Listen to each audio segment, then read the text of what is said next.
ಏನು 2 ದಿವಸದಿಂದ ಬಿಡದಿ ಗ್ರೇಟರ್ ಬೆಂಗಳೂರು ಪ್ರಾಧಿಕಾರದ ವಿಚಾರವಾಗಿ ಏನು ಅಕ್ವಿಜಿಷನ್ ವಿಚಾರವಾಗಿ ನಡ್ತಾ ಇರ್ತಕ್ಕಂಥ ವಿಚಾರವಾಗಿ ಅನೇಕ ಊಹಾಪೋಹಗಳನ್ನ ಹಬ್ಬಿಸ್ತಾ ಇರ್ತಕ್ಕಂಥ ಏನು JDS ಪಕ್ಷದ ಮುಖಂಡರಾಗಿರ್ಬೋದು ಮತ್ತು ಅವರ ನಾಯಕರಾಗಿರ್ಬೋದು. ನಾನು ನೇರವಾಗಿ ನಿಖಿಲ್ ಅವರಿಗೆ ಒಂದು ಕ್ವಶನನ್ನು ಕೇಳ್ತೀನಿ.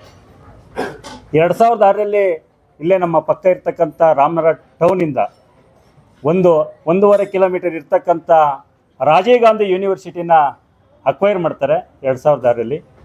ಅವತ್ತು ಅವರು ಪರಿಹಾರವನ್ನು ಎಷ್ಟು ಕೊಟ್ಟರು ಅಂತ ಹೇಳಿ ಅವರ ನಿಖಿಲ್ ಅವರು ಅವ್ರ ತಂದೆನೇ ಕೇಳಬೇಕಾಗ್ತದೆ. ಅವತ್ತು 20 ಲಕ್ಷ 30 ಲಕ್ಷಕ್ಕೆ ಜಮೀನನ್ನು ರೈತರು ಕೊಟ್ಟಿದ್ದಾರೆ.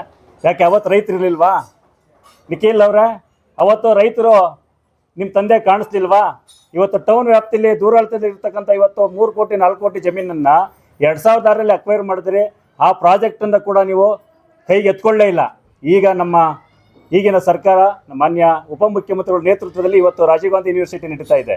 ಇವತ್ತು ಎಷ್ಟು ವರ್ಷ ಅದನ್ನು ಅಕ್ವೈರ್ ಮಾಡಿ ಅದನ್ನು ಏನೂ ಪರಿಹಾರ ಕೂಡ ಕೊಡದಂಗೆ ಇವತ್ತು ಅದನ್ನು ಅಭಿವೃದ್ಧಿನೇ ಮಾಡ್ದಂಗೆ ನಿಲ್ಲಿಸಿದ್ರೆ ಇದು ನಿಮ್ಮ ತಂದೆಯವ್ರನ್ನ ಕೇಳಬೇಕಾದಂಥ ಕ್ವಶನ್ನು ನೀವೇನೆ.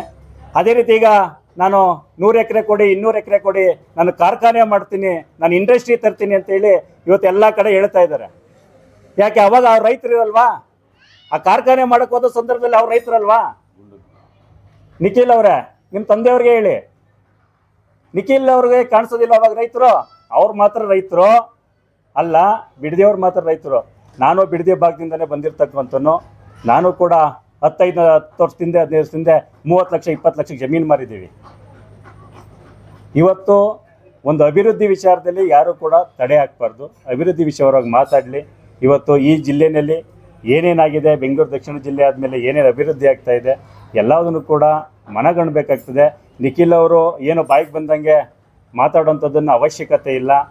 ನಿಮಗೆ ಅಧಿಕಾರ ಕೊಟ್ಟಿದ್ದರು, 25 ವರ್ಷ ನಿಮ್ಮ ತಂದೆನ ಮುಖ್ಯಮಂತ್ರಿ ಮಾಡಿದರು, ನಿಮ್ಮ ತಾತವ್ರು ಪ್ರಧಾನಮಂತ್ರಿ ಆಗಿದ್ರು ಇದೇ ಕ್ಷೇತ್ರದಿಂದ, ನಿಮ್ಮ ತಾಯಿ MLA ಆಗಿದ್ದರು. ಇವತ್ತು ಯಾರಿಗಾದರೂ ಒಂದೇ ಒಂದು ಇಂಚು ಭೂಮಿನ ಗ್ರ್ಯಾಂಟ್ ಮಾಡಿರೋದು ನಿಮ್ಮ ಹತ್ರ ಯಾವುದೋ ರೆಕಾರ್ಡ್ ಇದ್ರೆ, ದಾಖಲೆ ಇದ್ರೆ ತೋರಿಸಿ. ಒಬ್ಬ ರೈತಂಗೆ ಏನು ಭೂಮಿ ಉಳ್ತಾವನೆ ಸಾಗುವಳಿ ಮಾಡ್ತಾ ಇದ್ದಾನಲ್ಲ, ಆ ರೈತನಿಗೆ ಒಂದೇ ಒಂದು ಇಂಚು ಗ್ರ್ಯಾಂಟ್ ಮಾಡಿದರೆ ನೀವು ದಾಖಲಾತಿಗಳನ್ನ ತಂದು ತೋರಿಸಿ, ನಾವು ಅದಕ್ಕೆ ಬದ್ಧ ಇರ್ತೀವಿ. ಸುಮ್ಮನೆ ಏನೋ ಮಾತಾಡೋದು, ಬಾಯಿಗೆ ಬಂದಂಗೆ ಮಾತಾಡೋದು ಅವಶ್ಯಕತೆ ಇರಲ್ಲ. ನಾವು ಹೇಳೋದು ಇಷ್ಟೇ. ಈಗ ನಿನ್ನೆ ಹೇಳಿದ್ದಾರೆ ನಾವು DK ಶಿವಕುಮಾರ್ ಬಂದರೆ ಗೆರವ್ ಆಗ್ತೀವಿ ಅಂತ. ನಾವೆಲ್ಲ ಏನು ಕೈಗೆ ಬಳೆ ಕಟ್ಕೊಂಡು ಕೂತಿದ್ದೀವಾ? ಗೆರವ್ ಹಾಕೋ ಗಂಟ ನಾವೇ ಕೈಗಳು ಬೆಳೆ ಕಟ್ಕೊಂಡು ಕೂತಿಲ್ಲ. ನಾವು ಕಾಂಗ್ರೆಸ್ ಕಾರ್ಯಕರ್ತರು ಪ್ರತಿ ಹಳ್ಳಿಲೂ ಕೂಡ ಇದ್ದಾರೆ, ಪ್ರತಿ ಗ್ರಾಮದಲ್ಲಿದ್ದಾರೆ, ಸಾವಿರಾರು ಜನ ಇದ್ದಾರೆ. ಸಾವಿರಾರು ಜನ ಇರೋದಕ್ಕೆ ಇವತ್ತು ಶಾಸಕರುಗಳು ಇರೋದು. ಈ 4 ತಾಲೂಕಲ್ಲಿ ಸಾವಿರಾರು ಜನ ಕಾರ್ಯಕರ್ತರು ಇರೋದಕ್ಕೆ 4 ಜನ ಶಾಸಕರು ಇರೋದು. ಇದನ್ನು ತಿಳ್ಕೋಬೇಕಾಯ್ತದೆ ನಿಖಿಲ್ ಅವರು. ದಯಮಾಡಿ ಇಂಥ ಊಹಾಪೋಹಗಳ ಮಾತುಗಳನ್ನು ಹೇಳೋದನ್ನ ಬಿಟ್ಟು ನೇರವಾಗಿ ಬನ್ನಿ, ಅಭಿವೃದ್ಧಿ ವಿಷಯವಾಗಿ ಬನ್ನಿ. ಏನಾದ್ರು ಅಭಿವೃದ್ಧಿ ವಿಷಯವಾಗಿ ಮಾತಾಡಿ ಇಂಥ ಅಭಿವೃದ್ಧಿ ಆಗಬೇಕು ಅಂತ ಕೇಳಿ, ಅದನ್ನು ಕೇಳ್ತಾ ಇಲ್ಲ ನೀವು. ನೋಡಿ ಸ್ವಾಮಿ ನಿಖಿಲ್ ಅವರೇ, ಡೆಲ್ಲಿಗೆ ಹೋಗಿ ಅವರು ಏನೋ ಮಾತಾಡ್ಕೊಂಬತ್ತಾರೆ ಹೈಕಮಾಂಡ್ ಅವರೇ, ನೀವು ಮಾತಾಡೋಂಥ ಅವಶ್ಯಕತೆ ಇಲ್ಲ. ನಿಮ್ಮದು ಕೂಡ ಕಾಂಗ್ರೆಸ್ ಪಾರ್ಟಿಯವರೇ ಮುಖ್ಯಮಂತ್ರಿ ಮಾಡೋದು, ನಿಮ್ಮ ಅಪ್ಪ ಅವ್ರನ್ನ BJP ಅವರೇ ಮುಖ್ಯಮಂತ್ರಿ ಮಾಡೋದು. 2 ಪಾರ್ಟಿಯವರು ಮುಖ್ಯಮಂತ್ರಿ ಮಾಡಿದ್ದಾರೆ. ಪ್ರಧಾನಮಂತ್ರಿ ಅವ್ರನ್ನು ಕೂಡ ದೇವೇಗೌಡರು ಕೂಡ ಕಾಂಗ್ರೆಸ್ ಪಾರ್ಟಿಯವರೇ ಮಾಡಿರೋದು. ಯಾರೂ ಕೂಡ ಸ್ವಂತ ಬಲದಿಂದ ಯಾರೂ ಆಗೋದಿಲ್ಲ. ದಯಮಾಡಿ ಇಂಥ ವಿಚಾರಗಳನ್ನು ಮಾತಾಡಬೇಕಾದ್ರೆ ಯಾರಿಗೇ ಆಗಲಿ ನಾವು ಕೂಡ ಬಾಯಿಗೆ ಬಂದಾಗ ಮಾತಾಡ್ಬೋದು. ನಿನ್ನೆ ನಮ್ಮ JDS ಮುಖಂಡರುಗಳು ಪತ್ರಿಕಾಗೋಷ್ಠಿಯಲ್ಲಿ ಹೇಳಿದ್ದಾರೆ, ಏನೇನೋ ಮಾತಾಡಿದ್ದಾರೆ. ಅವಶ್ಯಕತೆ ಇಲ್ಲ. ನೋಡಿ, ಅಭಿವೃದ್ಧಿ ವಿಚಾರವಾಗಿ ಮಾತಾಡಿ. ನಾವು ಇಂಥ ಸಾಧನೆ ಮಾಡಿದ್ದೀವಿ 25 ವರ್ಷದಿಂದ, ನೀವು ಮಾಡಿ, ಏನು ಮಾಡ್ತಿದ್ದೀರ ಅಂತ ಕೇಳಿ, ನಾವು ಅದಕ್ಕೆ ತಲೆ ಬಗ್ಗಿಸ್ತೀವಿ.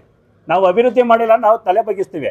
ಅದನ್ನು ಬಿಟ್ಬಿಟ್ಟು ನೀವು ಅಭಿವೃದ್ಧಿ ಮಾಡೋ ವಿಚಾರಕ್ಕೆ ನೀವು ಊಹಾಪೋಹಗಳನ್ನ ಮಾತಾಡೋಂಥದ್ದು ಅವಶ್ಯಕತೆ ಇಲ್ಲ. ನಿಖಿಲ್ ಅವರೇ, ನೀವು ಇದೇ ರೀತಿ ಮಾತಾಡೋದಾದರೆ ನಾವು ಅವರೆಲ್ಲ ಗೆರವ್ ಹಾಕೋದು. ನಾವು ನಿಖಿಲ್ ಕುಮಾರಸ್ವಾಮಿಗೆ ನಾವು ಬಿಡೋದಿಲ್ಲ. ಈ ತಾಲೂಕಿನ ಜನ, ಈ ಸ್ವಾಭಿಮಾನಿ ಮಣ್ಣಿನ ಜನ, ಈ ರಾಮನಗರ ತಾಲೂಕಿನ ಜನ ನಾವು ಬಿಡೋದಿಲ್ಲ. ನಿಖಿಲ್ ಕುಮಾರಸ್ವಾಮಿನ ನಾವು ಗೆರವ್ ಹಾಕ್ತೀವಿ ರೀ, ನಾವು ಗೆರವ್ ಹಾಕ್ಬೇಕಾಗ್ತದೆ. ಇದು ಎಚ್ಚರಿಕೆಯಿಂದ ಕೊಡ್ತಾ ಇದ್ದೀವಿ. ಇದನ್ನ ನಿಖಿಲ್ ಕುಮಾರಸ್ವಾಮಿ ತಿಳ್ಕೋಬೇಕಾಗುತ್ತೆ.